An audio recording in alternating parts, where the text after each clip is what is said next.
Welcome to our channel. Before we get started, please consider liking and subscribing so we can bring more stories like this to you.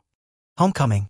The Ferris wheel, a skeletal giant, spun lazily against the azure canvas of the sky, its painted carriages flashing like gaudy jewels. Below, the town square throbbed with life. Laughter mingled with the sugary scent of cotton candy.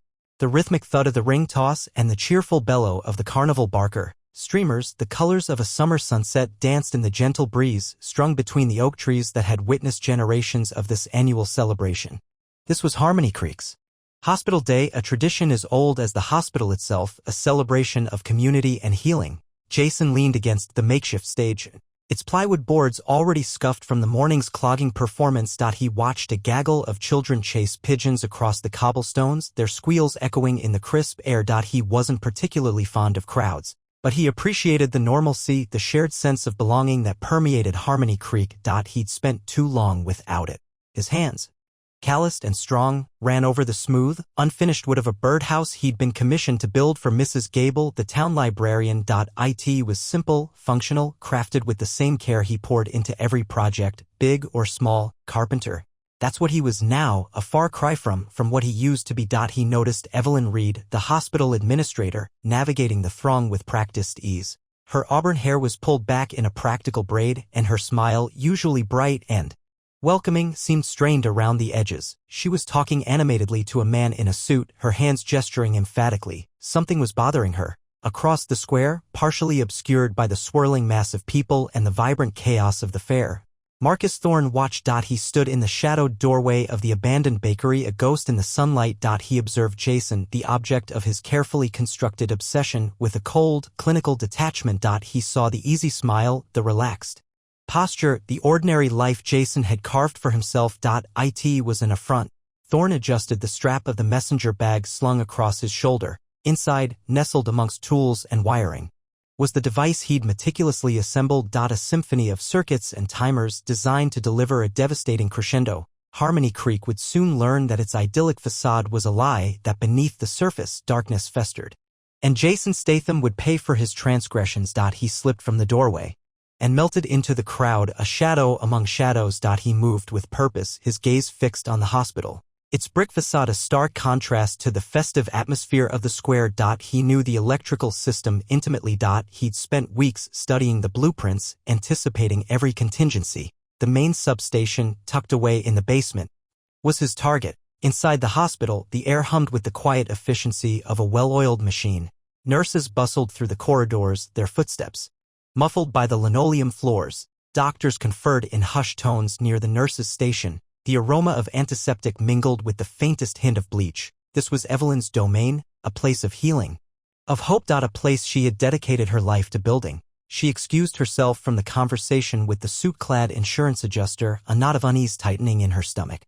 The hospital's aging electrical system had been giving her headaches for months, power surges, flickering lights, and now the insurance company was dragging their feet on approving the much-needed upgrade. Thorne reached the service entrance at the rear of the building, his heart a steady drum against his ribs. He produced a laminated card from his pocket, a meticulously forged maintenance pass, and flashed it at the board security guard. A cursory glance, a nod, and he was in. He moved with practiced stealth through the labyrinthine corridors, his senses on high alert.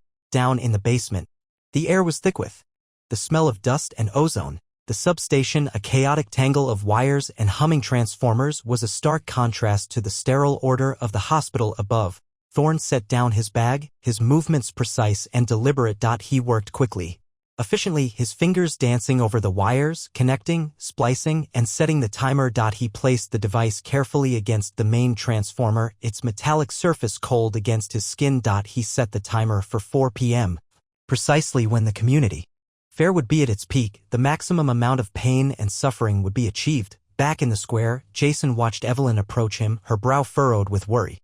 "Jason, do you have a minute?" she asked, her voice unusually tight. "I need to ask you something." He straightened, his senses sharpening. Something was definitely wrong. Thorne slipped out of the hospital unnoticed, leaving behind a ticking time bomb and the promise of chaos. As he stepped back into the sunlight, he allowed himself a small, satisfied smile. The game had begun. Whispers of threat, The text message blinked on Ray Davies' burner phone, the screen buzzing against the scarred wood of his desk. An anonymous number. He almost dismissed it, another crackpot wasting police time, but something about the terse message snagged his attention. St. Jude's, danger coming, look close. No punctuation, no context. Just cold, blunt warning. He ran the number. Untraceable as expected. He sighed, rubbing the grit from his eyes. St. Jude's was already a pressure cooker.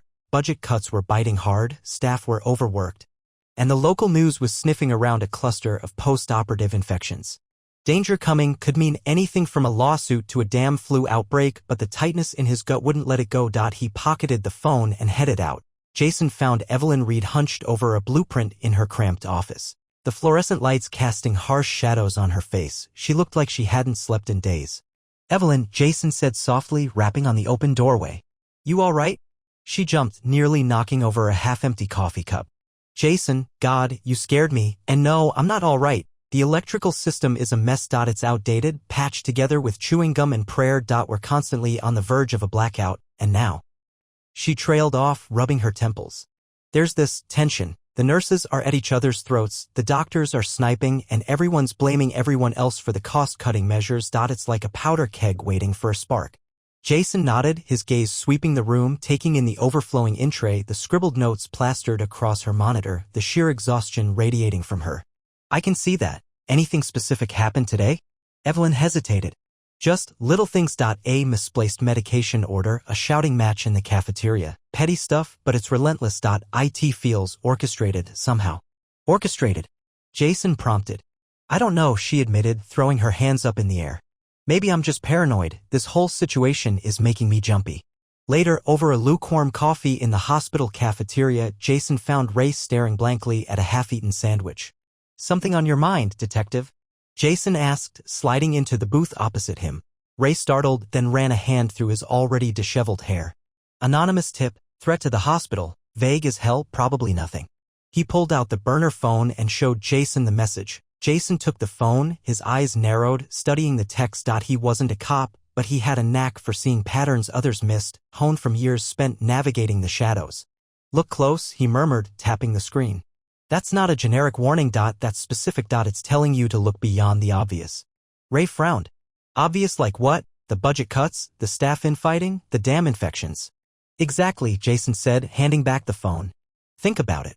What if the danger isn't a direct threat, but a vulnerability being exploited, something that's already there, being deliberately amplified?" Ray's eyes widened slightly, a flicker of interest igniting behind the jaded facade. "Exploited how?" Jason leaned forward.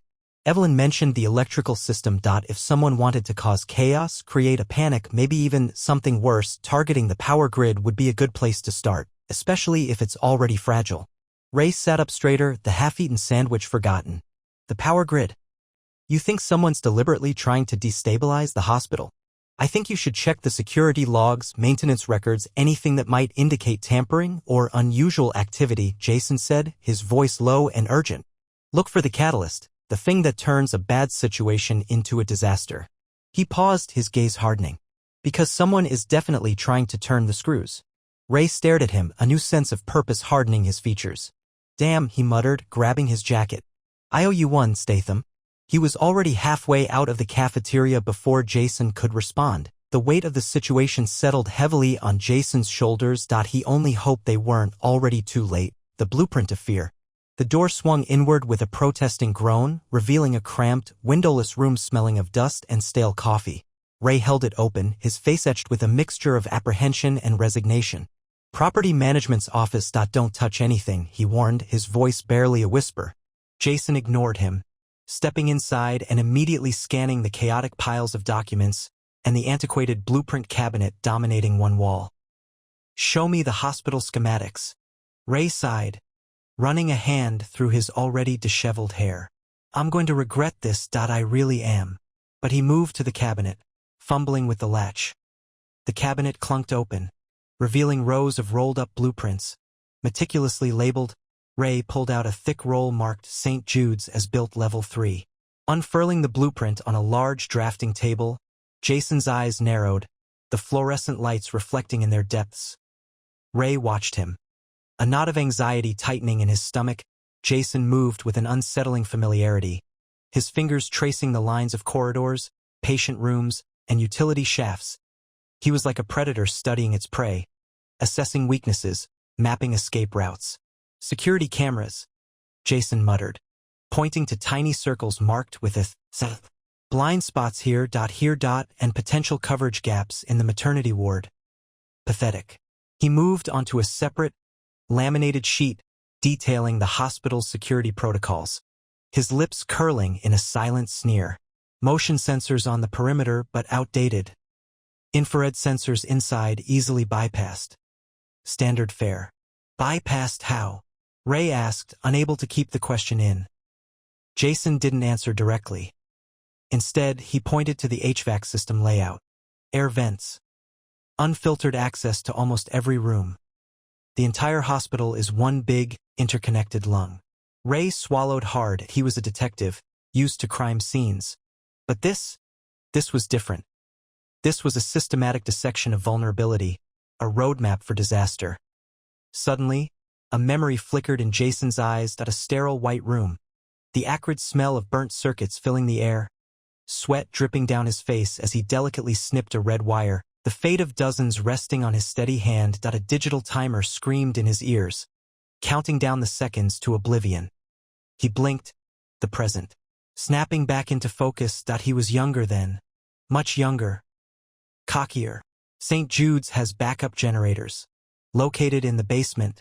Correct? Jason asked, his voice sharp, cutting through Ray's unease. Ray nodded. 2 of them. Emergency power for essential systems. Fuel tanks. Underground, adjacent to the generator room. Jason circled the generator room on the blueprint with his finger, his gaze intense. This is a critical point. Disable the generators, cut off the power, and you plunge the entire hospital into chaos. Vulnerable patients, life support systems failing. It's a cascade. Whoa, hold on, Ray said, stepping back. You're starting to sound like you're planning something, not preventing it. Jason ignored the accusation, his mind already miles away, running simulations, calculating probabilities. The fuel lines, they're accessible from the outside. Ray hesitated. There are access panels, yeah. For maintenance. Jason straightened up, his expression hardening. That's it. That's the blueprint of fear. Control the power, control the oxygen, control the escape routes. And you control everything. He rolled up the blueprint with a snap. We need to see the generator room. Now. Ray planted his feet, a stubborn look on his face. I need to know what you're thinking. Jason, you're starting to scare me. Jason stared at him, his eyes like chips of ice. Scared is good, Ray. Scared keeps you alive. And right now, staying alive is the only thing that matters. He turned and headed for the door, leaving Ray standing alone in the dimly lit room, the lingering scent of stale coffee doing little to mask the chilling realization that he had just opened Pandora's box. Unveiling the grudge. The final tumbler clicked in the reinforced door, revealing a stark room illuminated by the frigid luminescence of monitors. Marcus Thorne, his face drawn, eyes gleaming with manic intensity, entered. He was oblivious to the thrumming servers, the winking diodes, the serpentine cables underfoot. His world narrowed to the central console, where a countdown timer ticked with dread weight. He raked a hand through his thinning hair, the motion of fragile comfort. Almost, he breathed, the words swallowed by the electronic din. Soon, Jason will know true desolation. A memory, a shard of glass in his mind, reopened a wound at a clinical hospital hallway. The urgent pulse of a cardiac monitor, Sarah, his wife, wan and still on the sterile sheets. Then, Evelyn Reed, younger, her features lined with weary competence, delivering the verdict: a flaw in diagnosis, a delay in treatment, a life squandered, medical negligence, the sterile phrase echoed. Evelyn Reed starred. He fisted his hand, nails biting into skin. More than just Sarah's ending haunted him. It was the blithe disinterest, the bureaucratic shrug, the institution circling the wagons. He'd been left with only anguish and a simmering fury. Jason, by contrast, possessed everything. Acclaim, affluence, Adoration he needed to grasp loss to shoulder the unbearable burden of injustice. Marcus inputted a complex string of commands on screen. The timer accelerated, the digits blurring. Asterisk echo asterisk. Asterisk Mr. Thorne. I know this is difficult. Evelyn Reed had stated, her tone carefully neutral. But these things happen. We did everything we could. Asterisk. Asterisk. Everything you could? Marcus had roared, his voice cracking on the edge of hysteria. You murdered her. You misdiagnosed her. You left her to die. Asterisk. Asterisk the hospital administrator, a stout man radiating condescension, placed a placating hand on Marcus's arm. Now, Mr. Thorne, let's not be irrational. We've offered you a considerable sum, but I suggest you take it and move forward. Asterisk. Move forward? How could he even breathe without Sarah? She was his axis, his son. The memory shattered, leaving Marcus gasping. He braced himself against the console, gaze locked on the final seconds. The hospital, where Sarah's life had ebbed away. The circle closed. Jason would understand, with brutal clarity, the price of apathy. Miles away, in her cramped office overlooking the hospital's grimy loading bay, Evelyn Reed massaged her temples. Paperwork engulfed her, a rising tide of budget crises and staffing deficits. Another lawsuit hovered, this one involving a tardy ambulance crew. Every day was a battle to simply keep the doors open. She exhaled, the sound heavy with weariness. The phone jangled, a rude awakening. Security at a power spike in the server room. Insignificant, they insisted, but worth mentioning. Evelyn replaced the receiver, a sliver of unease worming into her mind. Marcus Thorne, an impossible name to forget. His sorrow had been a tangible thing, a suffocating presence that had saturated her office. The settlement had been sizable, but she knew it could never fill the void left by his wife. She had been an inexperienced administrator then, drowning in the sheer volume of cases, the unyielding need to safeguard the hospital's image. Had she truly done her best? Could she have altered the outcome? These questions still whispered in the silent hours, a persistent torment. Her eyes shut, Sarah Thorne's ashen features overlaid on the spreadsheet before her. A surge of remorse pulsed through her, a persistent throb. The past never truly fades. It remains. A long shadow staining the present. Back in the server room, Marcus Thorne grinned, a chilling, almost ecstatic grimace. The countdown neared its end. He extended a finger and touched the activation key.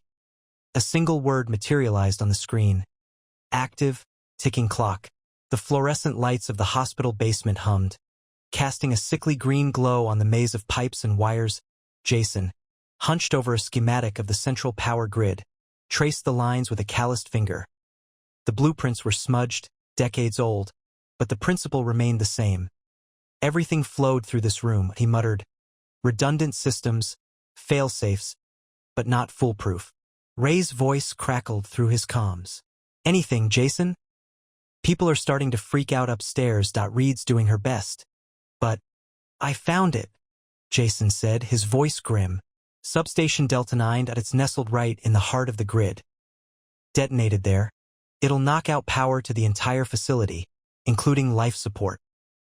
He could practically feel the weight of the hospital above him, the fragile lives sustained by the humming machinery he was now staring at.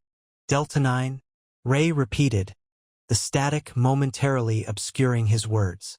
That's the old auxiliary generator room. Damn it. Okay, I'll get a perimeter established. Evacuation protocol is initiated, but you know how it is. Jason did know.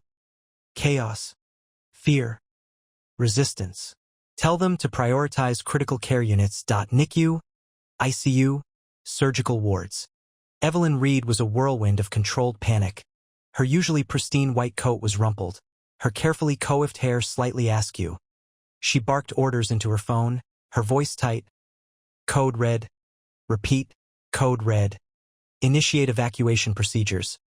All staff report to designated evacuation zones.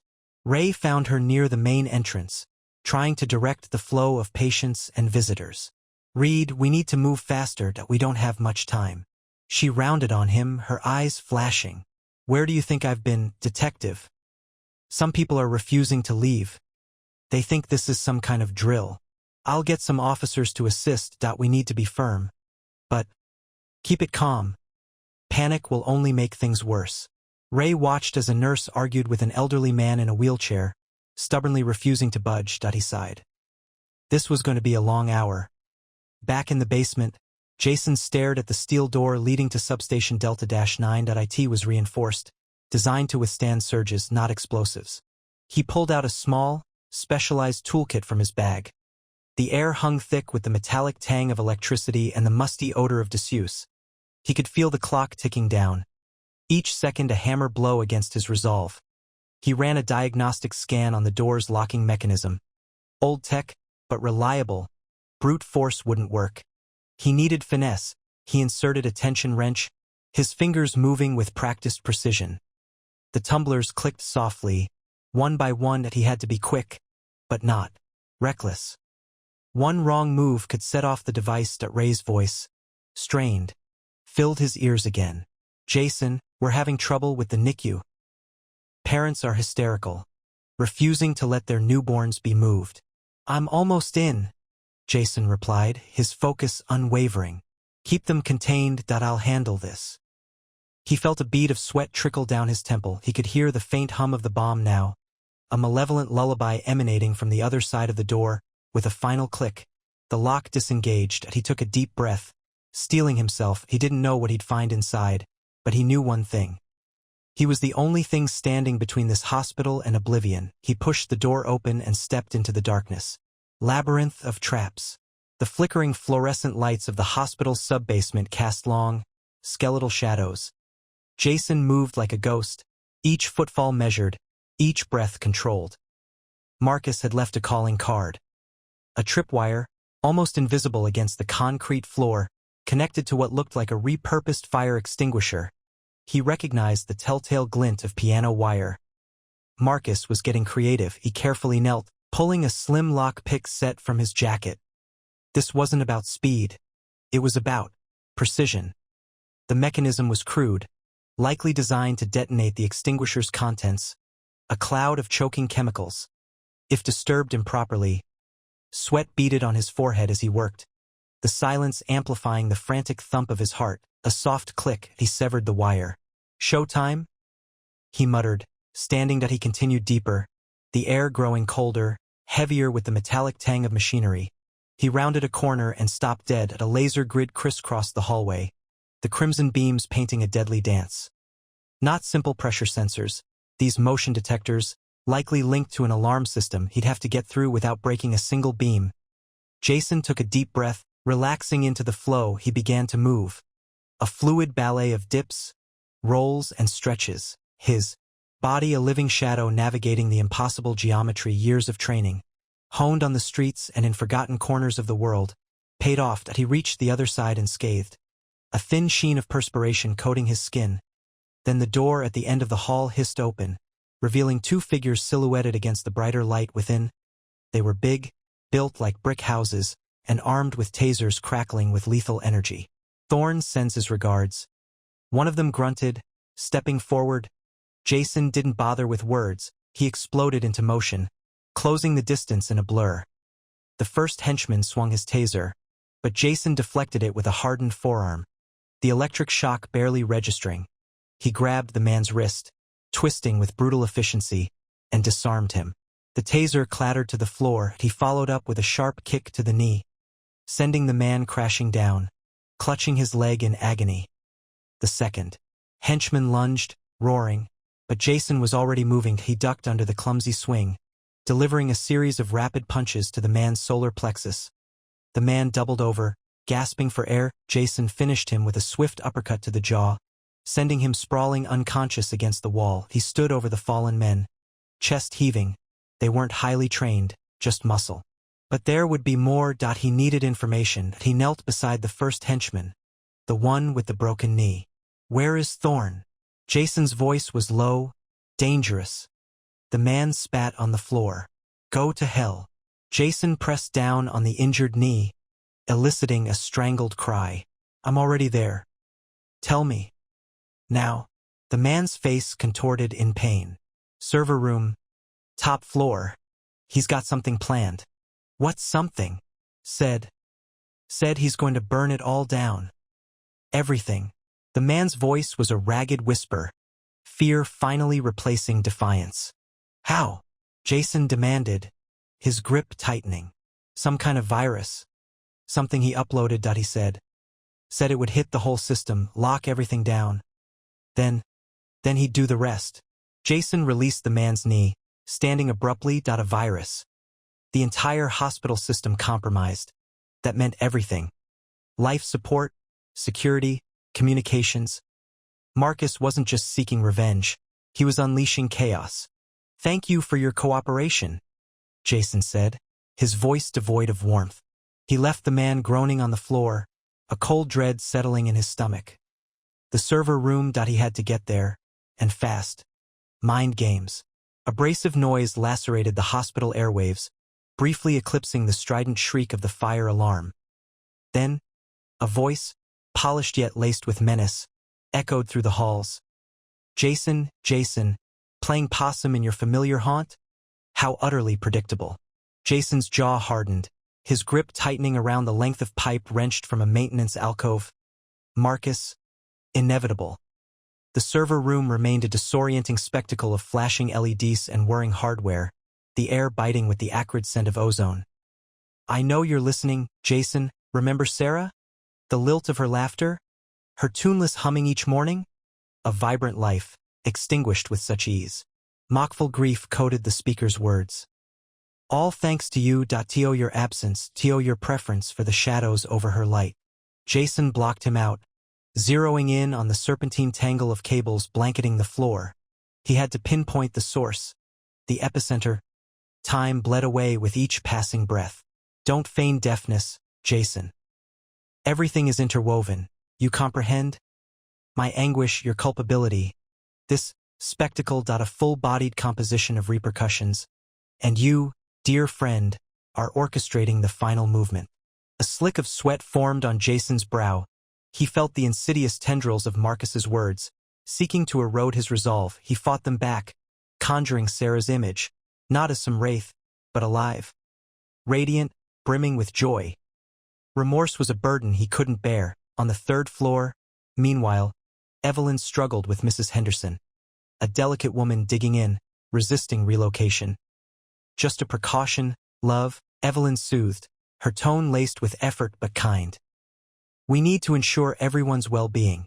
Poppycock, Mrs. Henderson snapped, fingers locked tight on her rosary. I'm not budging. I have bingo at 4. Evelyn's gaze darted to the wavering lights, the swelling panic visible in the corridors.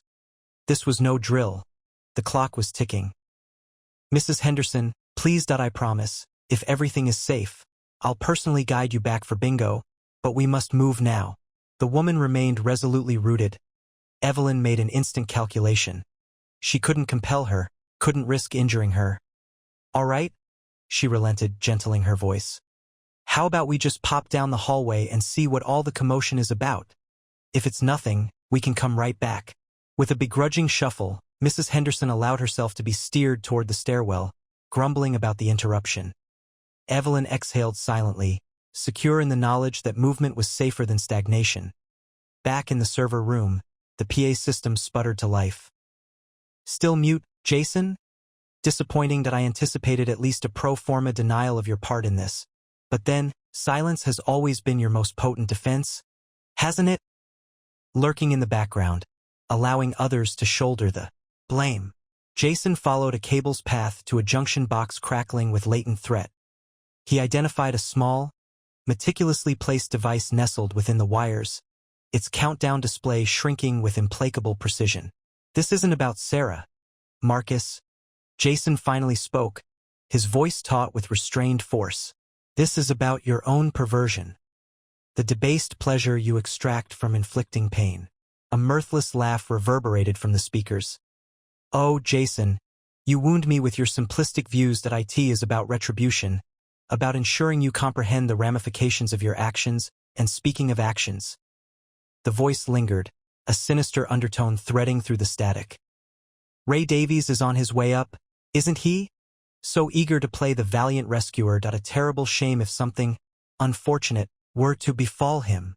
A glacial dread seeped into Jason's veins. He yanked the device free from the junction box, indifferent to the sparking cascade around him.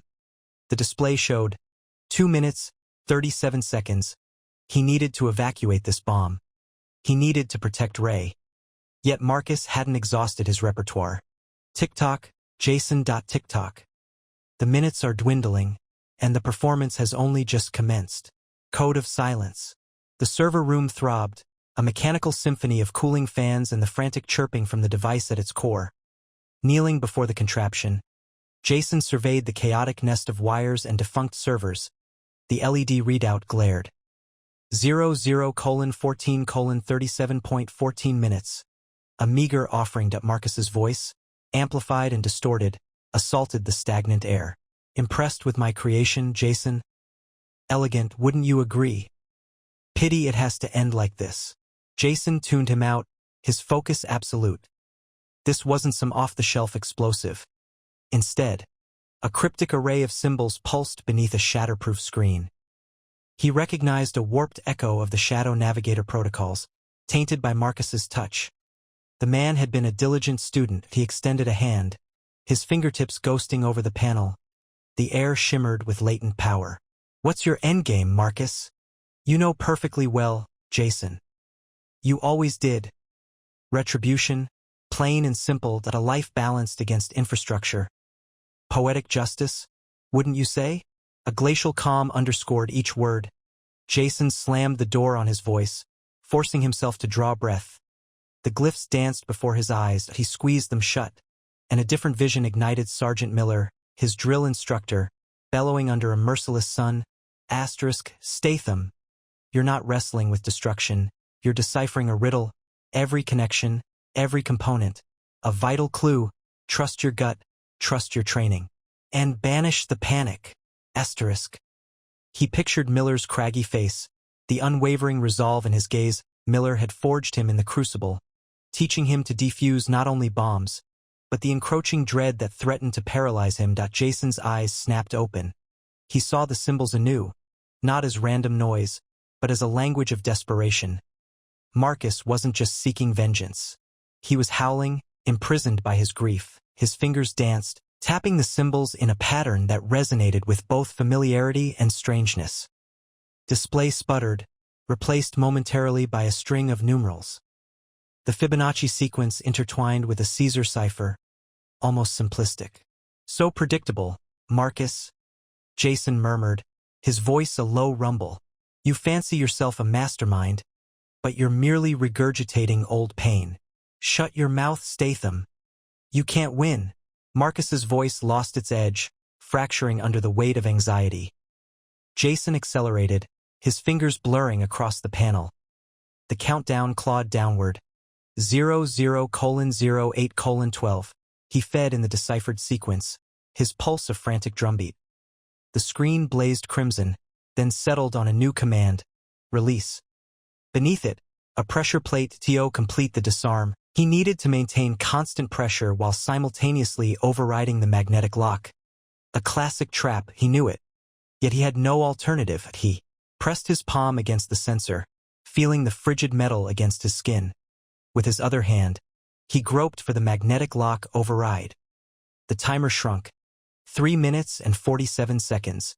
You genuinely think that's enough, Jason? Marcus taunted. There's a proximity trigger buried beneath the panel. Lift your hand, and this whole place becomes a memory. Jason swallowed hard. He could feel perspiration gathering on his brow. He couldn't see the device, but he sensed its malicious presence, a subtle vibration humming through the floor. Another of Miller's lessons echoed. Sometimes, the only egress is straight through the fire. Accept the odds, calculate the risk, and commit without hesitation. He inhaled deeply. He would not waver. He would not falter. With a deft, purposeful movement, he disabled the magnetic lock and braced for the conflagration. Nothing happened. He stilled his breath. The timer ticked down. 00 to 00 to 03.00 to 00 to 02.00 to 00 to 01. Then, quiescence. The LED panel went dark. The hum died away. The pressure sensor disengaged. The bomb was inert, Jason remained motionless, his hand welded to the cool metal until the last tremors of adrenaline receded. Then, gradually, he rose. "It's done, Marcus," he said, his voice rebounding in the sudden stillness. An instant later, Marcus's enraged bellow ripped through the server room. The contest had just begun. Justice served. The defunct server room throbbed with a palpable dread. Dust devils swirled in the ghastly emerald light cast by emergency lamps, illuminating Marcus Thorne, sweat slicking his face, eyes ablaze with fervor. A Medusa's coil of wires wrapped around him, feeding into a haphazard contraption wired into a server rack. The air reeked of ozone. Sharp and acrid Jason stood framed in the doorway, the silence a drawn-out note of tension. "Marcus," he rumbled, his voice a low rasp. Marcus remained fixed on his work. "You shouldn't have come, Jason. This ends tonight. For them all. This won't resurrect them. It only compounds the agony." Jason advanced, the shard song of shattered tiles underfoot echoing in the chamber's emptiness. "Release your grip, Marcus." A mirthless chuckle escaped Marcus's throat, a dry, grating sound. "Release it. Do you believe I can simply forget what they did? What they stole from me?" He whirled, his gaze burning with grief transmuted into unadulterated fury. A weighty wrench clutched in his fist. "They earned their suffering. And now the world will share it." "They erred," Jason conceded, his hands subtly drifting toward his lower back. "But innocence shouldn't bear the punishment." "Innocent?" Marcus spat the word like venom. "There's no such thing. Only gradations of culpability. And everyone within that hospital is tainted by something. By apathy, by negligence, by the crime of existing while my world disintegrated." Jason knew words were futile, that he'd exhausted appeals to reason and empathy. Now, only primal action resonated. He drew his blade, the steel catching the sickly light in a quicksilver flash. "Then let's conclude this." Marcus surged forward. The wrench cut through the air, aimed to crush Jason's skull. He evaded the blow, the wrench impacting the server rack with a deafening crash. Showering sparks, he closed the gap, the knife a silver flicker. Grief and adrenaline fueled Marcus's savage resistance. He possessed brute strength and desperation. Yet Jason was honed by discipline and precision.